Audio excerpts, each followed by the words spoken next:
Actually, I wanted to be a pharmacist.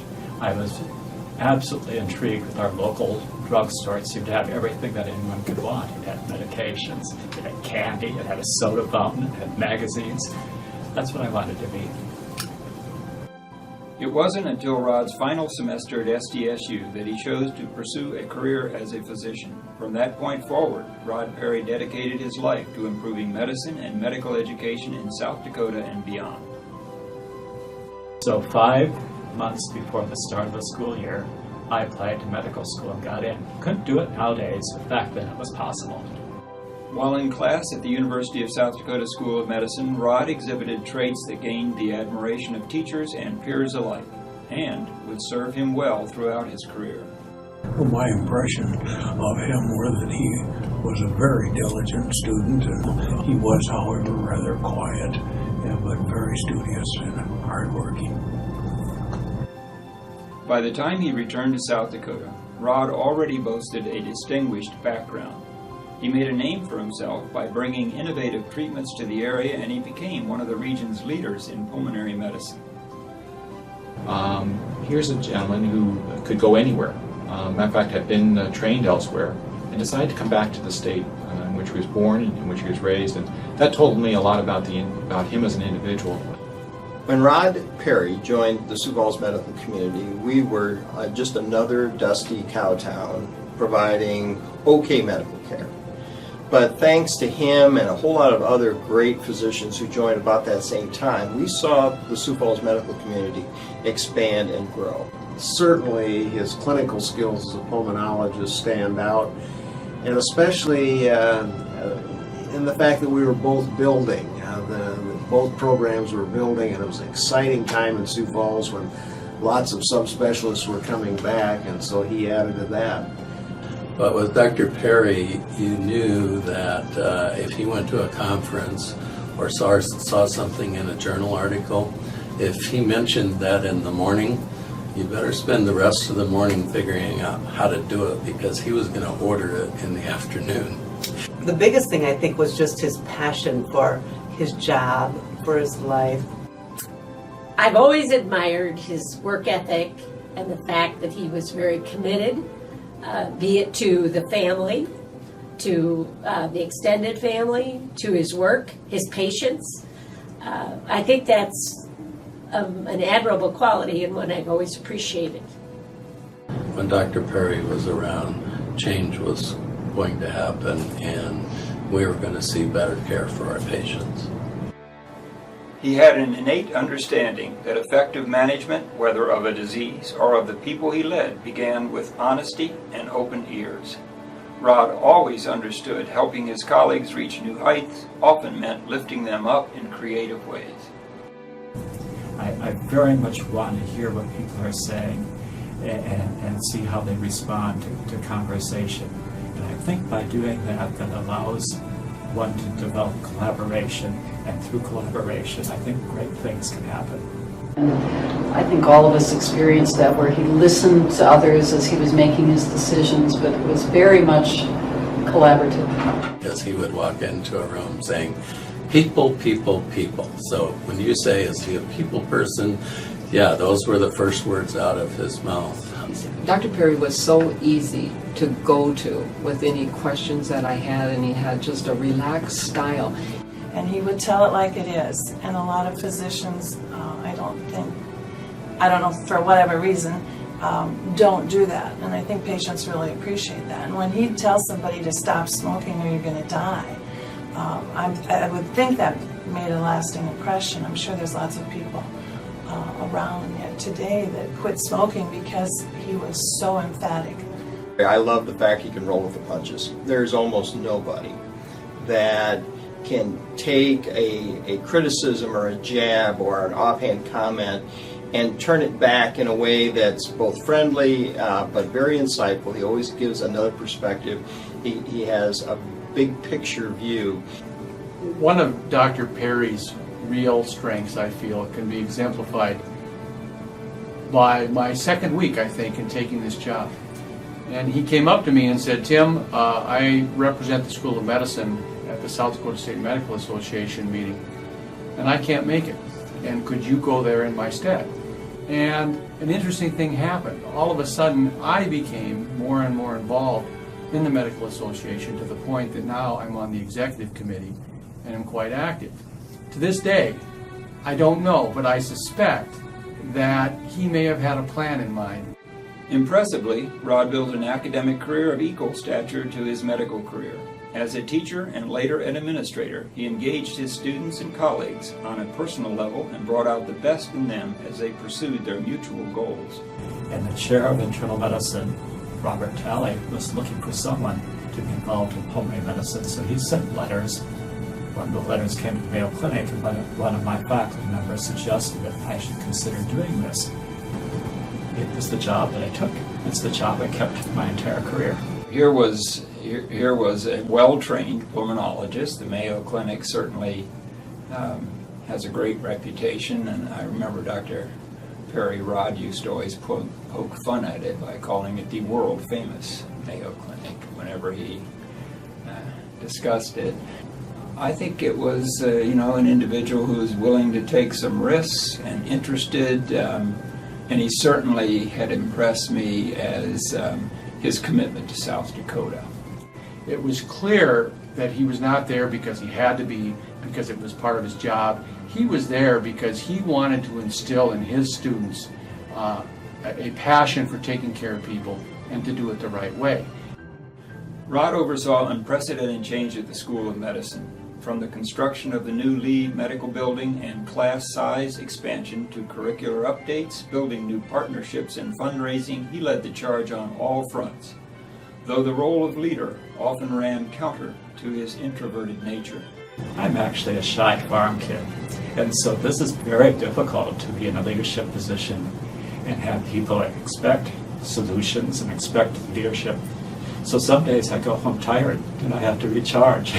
It didn't show if he had feelings that it didn't feel secure about it. That never seemed to show, and I think it's maybe, they say a violin string is best when there's a little tension on it. And maybe that might have been an advantage in this case. There is perhaps no better example of Rod's sincere enthusiasm for his work and the people he served than the research he conducted with the Hutterites. His team examined the development of lung diseases that are closely associated with agricultural lifestyles.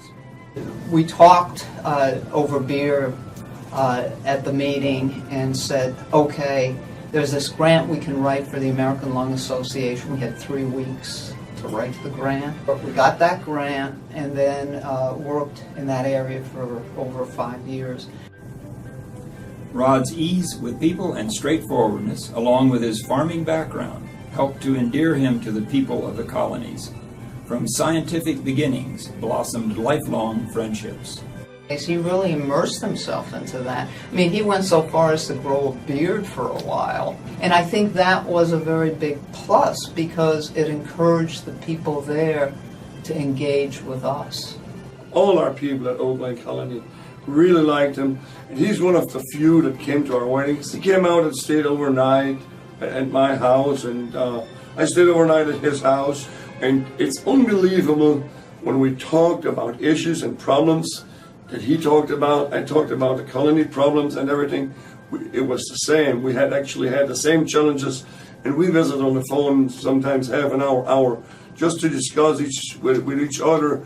And it really helped me as a leader in the Hutterite colony.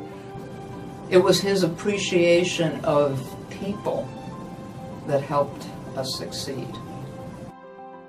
It is difficult to know the precise impact of a life and career as distinguished as Rod's. We can, however, be certain of this much. His tireless efforts over the decades have made this state a better place to live, to learn, and to practice the healing arts. And thanks to his leadership and his vision, we're producing medical students, medical graduates, who are going to serve us very, very well in the state of South Dakota for many generations to come. I think Dr. Parry's lasting impact in the region is going to be his dedication to education. He always made sure that we had the right curriculum for medical students, that we had the right models. I think he brought us into the 21st century as a medical school. He brought it to the forefront in terms of the state and in the legislative areas of how important the medical school is and how important it is to the state. It's difficult to narrow it down to one area, but I think it would be his skill in building, nurturing, and maintaining relationships between the School of Medicine and the physicians of South Dakota who serve as the clinical faculty and who are very protective of the school and its students. I think he's been a marvelous dean.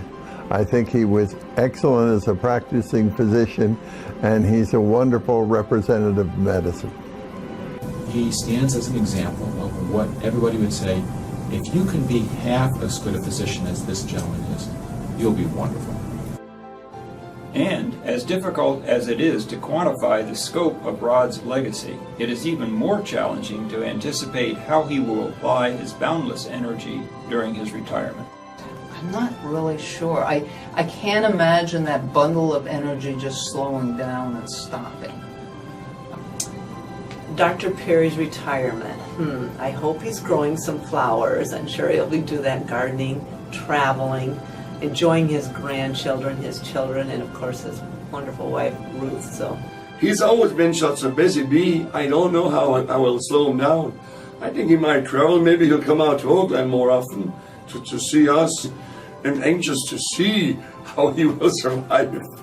I know he loves to read, so I hope he takes that time to read and enjoy gardening and being outside. And I know eventually he'll learn how to work the coffee maker. I think Rod's retirement will probably be as busy as his working life was. I already see that he's, setting out plans and making schedules. My major interest are my 4 grandchildren. And it's sort of fun because a few years ago while I was dean, they were little.